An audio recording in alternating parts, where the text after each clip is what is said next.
Ayun guys, nakasakay na ako kaya lang ako pa lang yung unang pasahero. Ayan yung yata yung driver sa unahan.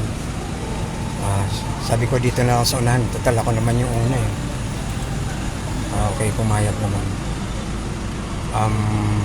Yun lang. Time check natin. 9:45.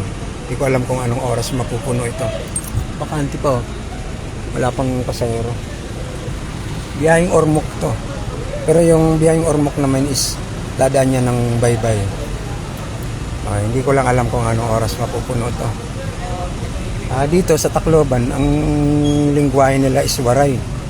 Pag umabot ka na ng yan, Southern Leyte na kasi yung Baybay, ang salita doon is Cebuano na. Kaya, pero carry pa rin yan. Ako pa. Kahit Cebuano pa yan. Chinese nga, alam ko eh.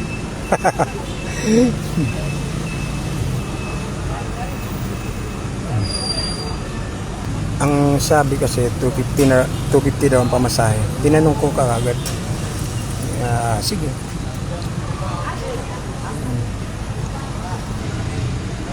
Nung araw kasi ang sakayan papuntang Baybay nung natatandaan ko 70s. Nung 70s pa ay bus. Yung mga mali yung parang bus na bumabiyahe papuntang yung biyaheng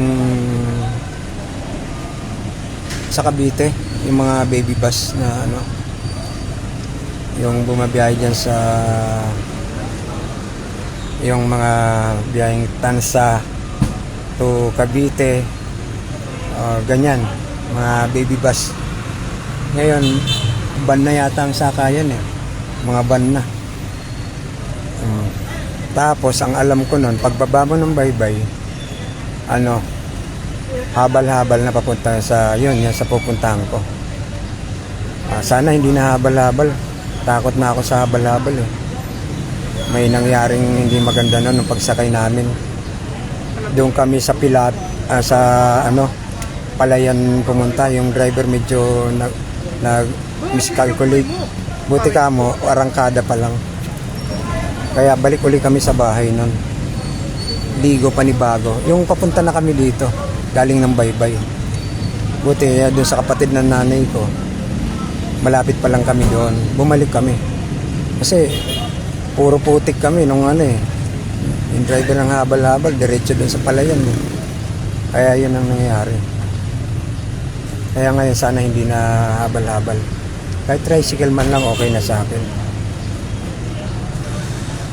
Paalis na isa. Sana all. Paalis na.